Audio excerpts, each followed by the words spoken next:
All right, welcome to Growth and Development 2, Module 1. So the assignment here was to watch the TED Talk with 7-year-old Molly talking about serve and return, and how that can play out in our community with young children. She said that the first 5 years are the most important time in a kid's life to talk with them, to play with them, to give them a good environment, a healthy home, a good community. And I could not agree more. Probably the best TED Talk I've ever seen. But I was asked to provide a few examples that are engaging and positive learning experience you can see as fun and simple, and how I can serve and return in my own preschool classroom when that time comes. And I think that there are so many ways to engage with a child, and serving children, like the girl said, like Molly said, playing with them and talking with them, even though that they may not understand everything that you're saying, they will eventually.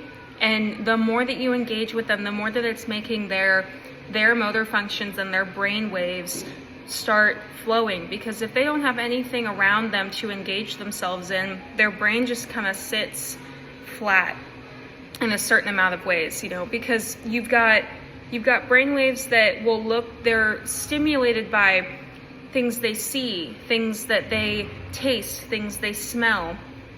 And you also need to stimulate the brain waves with things that these kids hear, because that's the best way to get their attention. If you're kind of thinking about like a dog, you have to call that dog's name to get their attention. They look at you and they learn commands over time, like sit, speak, shake, all of that. And eventually they learn how to do that. Kids are the same way.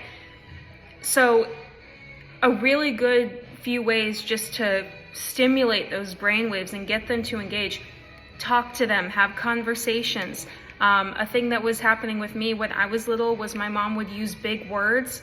I never knew what those meant, but I always asked. I would be like, Mom, what does that word mean? And I would learn, and then I would use it a couple days later, and I never ever got the context right. But still, it's a way to stimulate those brain waves, especially if it's going to help them in the future use the skills and the words and the sights and sounds that they're seeing and hearing all the time. So definitely having conversations to them, which is why you see so many pregnant women talking to their children, or the father talking to that child. Or I've even seen some women put like headphones around their stomach, because it's helping that child, unborn or born, listen to something and being stimulated through their brain, through their very much forming, growing brain. So definitely talking and having conversations and giving them audio stimulation.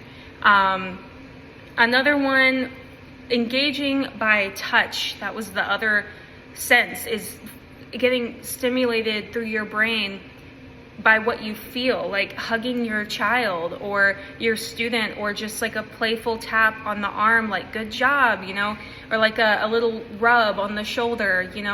It's the same thing with that dog that you're training, or a child that you're trying to help realize, oh, I picked up my toys, like that's good, I got love and affection.